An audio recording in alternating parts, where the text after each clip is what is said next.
Je vais donner la parole au docteur Véronique Bruno-Danel. Vous êtes donc neurologue, responsable de centre de référence sur la sclérose et d'autres maladies rares du neurone moteur. Vous, dans nombre de cas, vous devez annoncer l'incurabilité aux patients. Donc, c'est de la complexité à la complexité. Expliquez-nous quelle est votre pratique, parce que quand c'est complexe, quoi. Donc, merci de donner la place aux maladies neuroévolutives. Bon, je travaille au service de patients qui ont une maladie grave et assez rapidement neuroévolutive. Ce que j'enseigne aux étudiants et aux jeunes internes, c'est que l'annonce, en fait, c'est dire au patient de sorte que le patient souhaite et demande à en savoir plus. C'est un peu un fil rouge dans l'annonce qui nous permet, nous, d'abord d'engager, de maintenir une conversation. C'est cette conversation qui est efficace au plan de l'intégration diagnostique, puisque en même temps que le patient nous questionne, on répond, on l'amène à comprendre et à connaître sa maladie, donc à l'intégrer en ayant en quelque sorte une assurance de respecter son rythme. Un patient qui ne pose aucune question, c'est suspect d'un traumatisme psychique. Et il faut inévitablement ralentir, revenir un peu en arrière.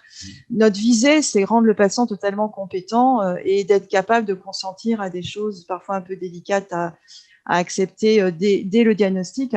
Quand une maladie va vite, c'est vraiment une épreuve psychique extrêmement compliquée.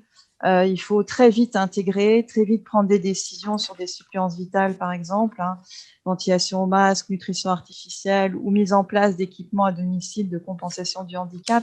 Tout ça, ça va parfois très, très vite.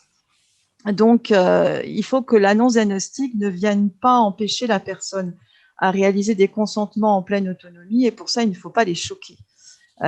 Et on peut très rapidement choquer au plan psychique une personne par une annonce diagnostique trop rapide ou voilà. Et puis, comme le dit la psychologue qui travaille avec moi, si tu vas trop vite, le patient t'écoute 10% de ce que tu as dit et les 90% de ce que tu as dit, il n'a pas entendu. Donc, il faut tout commencer. Alors, pourquoi c'est aussi choquant? Enfin, dans mon expérience, voilà. Ce qui est choquant aussi, c'est que souvent, les personnes se sont documentées avant de rencontrer le médecin du centre expert, et Internet a fait beaucoup de dégâts, puisqu'Internet donne des informations généralistes qui ne sont pas individuelles. Ouais. Bien sûr. Les infos qu'on trouve sur Internet, c'est comme des questions d'internat qu'on disait pour ma génération. Enfin, c'est une encyclopédie médicale, mais il n'y a rien d'individuel. Or, ce qui est important dans le travail médical, c'est qu'on connaît la théorie, nous, bon, donc on peut la trouver sur Internet, mais on applique une théorie à un patient. Ensuite, on sait très bien que le vécu d'une maladie dépend de nombreux facteurs et que chacun a un vécu unique. On a un contexte unique, un passé unique, des attaches uniques, un mode de vie unique, et on a une maladie qui, quelque part, phénotypiquement, comme on dit, elle va être vécue différemment d'un sujet à l'autre.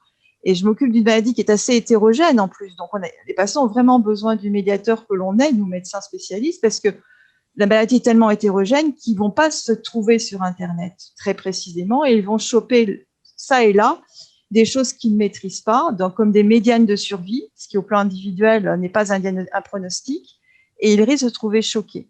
Surtout dans une maladie qui est très connotée au plan sociétal, c'est-à-dire que vous avez des représentations qui sont véhiculées, qui sont parfois choquantes pour un individu et qui ne représentent pas sa réalité, ni même sa réalité future. Donc, on a ce choc avec Internet qui est très dommageable, surtout si les patients l'ont consulté avant de nous voir, et on est obligé de déconstruire pendant un certain temps des représentations qui font mal pour ouvrir le patient à sa vraie annonce, sa annonce à lui, ce qu'il a exactement.